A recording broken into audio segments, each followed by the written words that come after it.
Hello all, myself Vedangi and I'm a legal intern at Lexis & Company.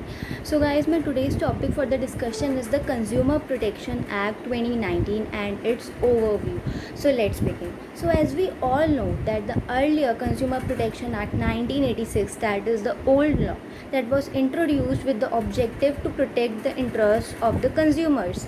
However, with the advancement of technology and the growth of the e-commerce markets, various mechanisms for conducting the business were also introduced, so an overhaul of the existing legislation seemed necessary and prudent in order to protect the interests and the needs of the modern day consumers.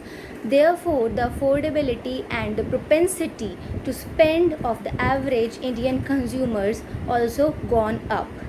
That is why the Consumer Protection Act 2019 has been passed, which is an attempt to update the old act and also replicating the same. Also, the majority of the provisions of this act have been notified by the notification dated 15th of July 2020 and has been brought into effect from 20th of July 2020.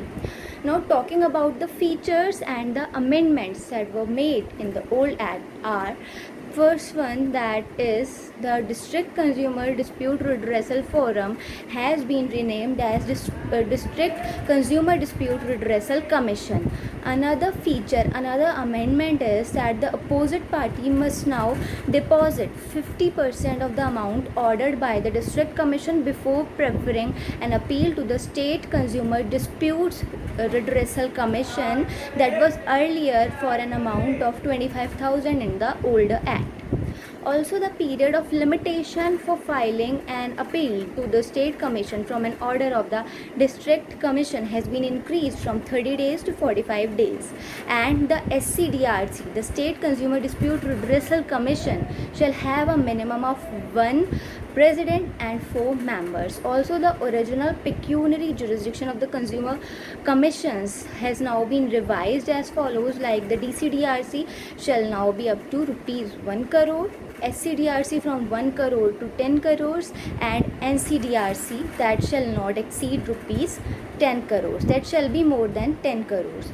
Now, talking about other feature, other amendment is that the complainant can now institute a complaint within the territorial jurisdiction of the commission where the complainant resides or personally works for gain over and above what was provided earlier in the old act. Also, the provisions in the section 49 clause 2 and 59 clause 2 of the act empower both the state commission and the national commission to deem any terms of the contract between the consumer and the service provider or the manufacturer in the case may be which are unfair to any consumer. Also, there is now a provision for a second appeal to the NCDRC, which has been provided under the section 51 clause 3 of the act, and the NCDRC can still exercise its power of revision under section 58 clause 1 subclause B, and the SCDRC can exercise the same power under section 47 clause 1 subclause B. Also, the NCDRC, SCDRC and DCDRC can still exercise their powers of review under section 40, 50 and 60 of the act. Also, the NCDRC is empowered to hear the appeals against the orders of the central authority, and the same is provided under the section 58 of this act. Another feature is that the period of limitation for filing a complaint is still 2 years, and there is a provision for the condonation of delay, and the same is provided under section 69.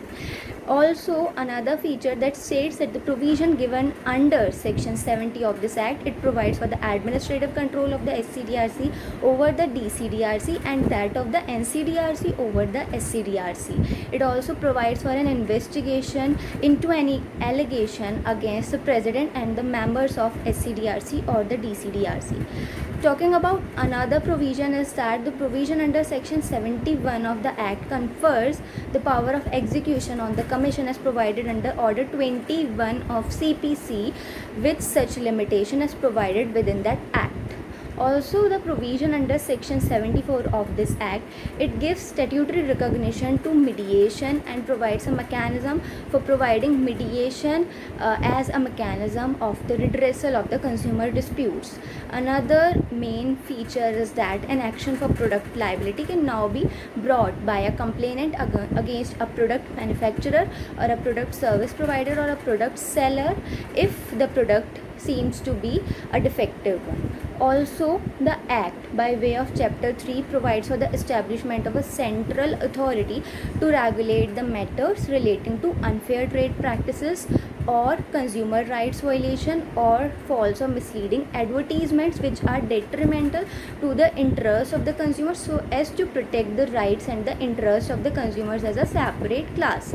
Now, talking about the conclusion of this case, so we can conclude that the act is a welcome move as it seems to cover the lacunas and the drawbacks of the old act, and it is being introduced during such a time wherein the consumers and their needs need to be more and more protected as the global markets are becoming more and more consumer centric. Also, this act vests more power on the district commission and state commission, thereby reducing the workload on the national commission. And with the implementation of the provisions of this act, the popular phrase that let the buyer beware or the let the buyer beware might be replaced with the seller beware or the manufacturer beware in case they are in contravention of the act, considering the protection that is being offered to the consumers. So guys, that's all about my discussion on the amendments of the Consumer Protection Act. I hope you all liked my video. If you guys have any doubt with regard to this video, then you can comment in the comment section. Also, don't forget to subscribe to our YouTube channel. Let's Click.